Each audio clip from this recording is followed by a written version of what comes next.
Moi, j'ai toujours été un passionné des oiseaux. Je vis en Sologne, dans la forêt. J'ai construit beaucoup de cabanes dans les arbres, de plus en plus haut d'ailleurs, pour être près du ciel et des oiseaux. Alors, je les connais bien, mais j'imaginais pas une seule seconde, effectivement, que de me retrouver comme ça au milieu d'eux, tellement proches que parfois leurs ailes viennent vous caresser la joue, que vous pouvez les caresser, ressentir cette Attendez, émotion. je vous arrête tout de suite. Ouais. La sensation hallucinante, caresser une oie sauvage en plein vol, à des centaines de mètres d'altitude. On s'imagine que c'est pas possible. Et puis effectivement, lorsque je me suis retrouvé là-haut, au-dessus des paysages du Cantal en automne, Christian Moulet, qui est donc la personne avec laquelle j'ai effectué ce vol et ce film, m'a expliqué, m'a dit comme ça, tu peux les caresser.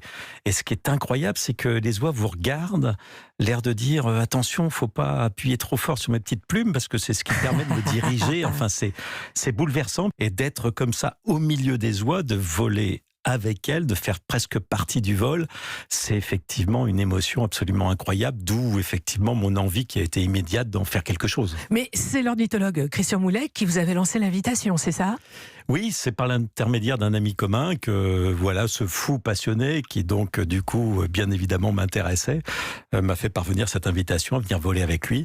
Il avait déjà en tête pourquoi pas l'idée d'en faire un film. Ouais. Et donc voilà, on s'est rencontrés là-haut. Mais il fallait vous initier. Et Mais alors, je voudrais savoir concrètement, Nicolas Vanier, ça s'est passé comment ? Parce que vous êtes monté à 2 dans son ULM, par temps clair, dans une région donc propice à l'exercice, vous venez de parler du Cantal, et comme ça, tout ce petit monde, les oiseaux et vous, miraculeusement, vous êtes envolés, complices. Alors c'est pas miraculeusement, parce que tout cela est le résultat d'un travail qu'on appelle l'imprégnation.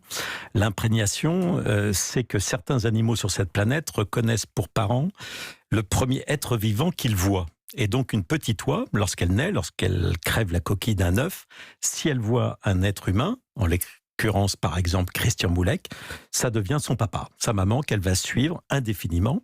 Et Christian Moulet s'est imaginé qu'en faisant entendre et en habituant aux petites oies à un bruit de moteur, il allait pouvoir voler avec elles et donc pouvoir effectivement changer leur itinéraire migratoire, sachant que c'est précisément ce qui a causé leur disparition, à savoir qu'elles traversent depuis des millénaires des zones qui sont devenues aujourd'hui tellement urbanisées qu'elles n'ont plus la possibilité de pouvoir se poser, se reposer, se Bien nourrir. sûr.